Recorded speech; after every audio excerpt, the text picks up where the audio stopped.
తిరుపతికి వెళ్ళి కాలినడకన కొండెక్కి వెంకటేశ్వర స్వామి దర్శనం చేసుకొని తర్వాతనే ఇంటికి పోయా. నా పాదయాత్ర అయిపోయిన తర్వాత, నా 3648 కిలోమీటర్లు నా పాదయాత్ర అయిపోయిన తర్వాత. ఇవన్నీ తెలియవా రాష్ట్ర ప్రజలకు? మన అప్పుడు చంద్రబాబు నాయుడు గారు ప్రభుత్వమే కదా అప్పుడు ఉండింది. అప్పుడు నేను ప్రతిపక్ష నాయకుడినే కదా అప్పుడు. మన ఆయన కళ్ళ ముందరనే కదా వెళ్ళింది, తిరుపతి కొండెక్కింది 2 సార్లు. మళ్ళీ దాని తర్వాత నేను ముఖ్యమంత్రి అయినా. 5 సంవత్సరాలు తిరుపతి బ్రహ్మోత్సవాలకు దగ్గరుండి వస్త్రాలు నేనే సమర్పించా. వస్త్రాలను నెత్తిన పెట్టుకుని మోసుకుంటూ వెళ్ళి వెంకటేశ్వర స్వామి మీద భక్తి శ్రద్ధలు చూపిస్తూ వెంకటేశ్వర స్వామికి బట్టలు సమర్పించడం జరిగింది. నేను అడుగుతా ఉన్నా,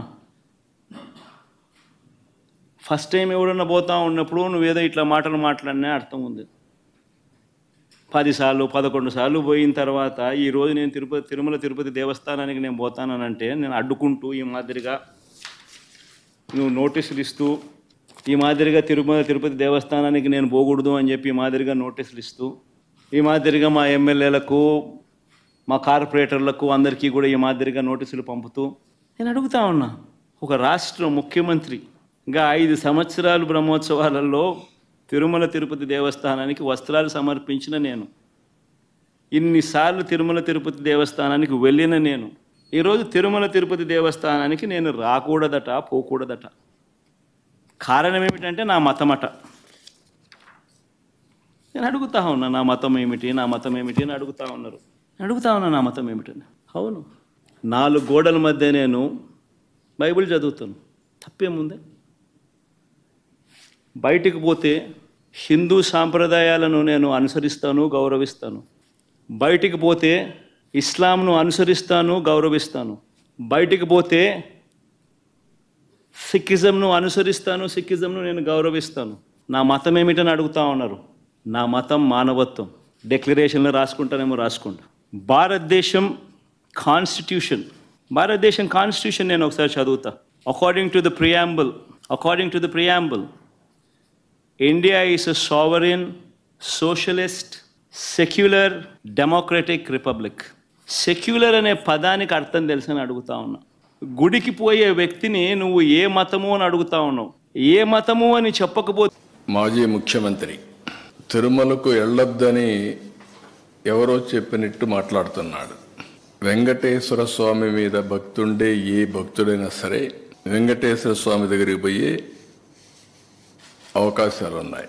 అదే సమయంలో ఎవరైనా వేరే మతాలకు సంబంధించిన వ్యక్తులుంటే అక్కడ కొన్ని సాంప్రదాయాలు ఉన్నాయి.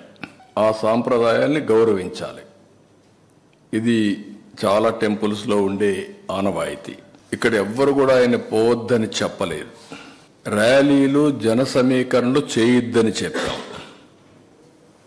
ఇటీవల తిరుమల తిరుపతి దేవస్థానంలో జరిగినటువంటి పరిణామాల వల్ల భక్తుల మనోభావాలు దెబ్బతిన్నాయి. ఎప్పుడైతే భక్తుల మనోభావాలు దెబ్బతిన్నాయో భక్తులందరూ కూడా ఆందోళనలో ఉన్నారు. ఆందోళన ఉన్నప్పుడు భక్తులందరూ కలిసి ఒక పక్క ఆర్గనైజేషన్ చేసి, రాజకీయ పార్టీ ఈయన పోయినప్పుడు కొన్ని వేల మందిని మేము కూడా మొబిలైజ్ చేస్తామని లోకల్గా ఇన్ఫర్మేషన్ ఇచ్చారు. ఆటోమేటిక్గా ఎలాంటి అవాంఛనీయ సంఘటనలు జరగకూడదనే ఉద్దేశంతో అక్కడ యాక్ట్ ఆఫ్ 30 అంటే 10 మంది గుమ్ము కూడకూడదని తీసుకొచ్చారు. అయితే ఇప్పుడు ఆయన మాట్లాడేది చూస్తే ఆయనకి ఏ సాకులు ఉన్నాయో నాకు తెలియదు పోకుండా ఉండడానికి. కానీ ఆయన ఏదో నిలిపేశారు, నోటీసులు ఇచ్చారని మాట్లాడుతున్నారు. కానీ షో ఎనీ నోటీస్? నేను స్ట్రైట్ గా అడుగుతాను, నీకు నోటీసులు ఏమైనా ఇచ్చారా? నిన్ను వెళ్ళవద్దని ఎవరన్నా చెప్పారా? ఇస్తే చూపేయండి మీడియాకి. ఎందుకు అబద్ధాలు ప్రచారం చేస్తూ ప్రజల్ని మభ్యపెడుతూ ఇష్టానుసారంగా ప్రవర్తించడం ఇది సబబు కాదని. ఎందుకంటే ప్రజా జీవితంలో ఉండే మనందరం కొన్ని సాంప్రదాయాలు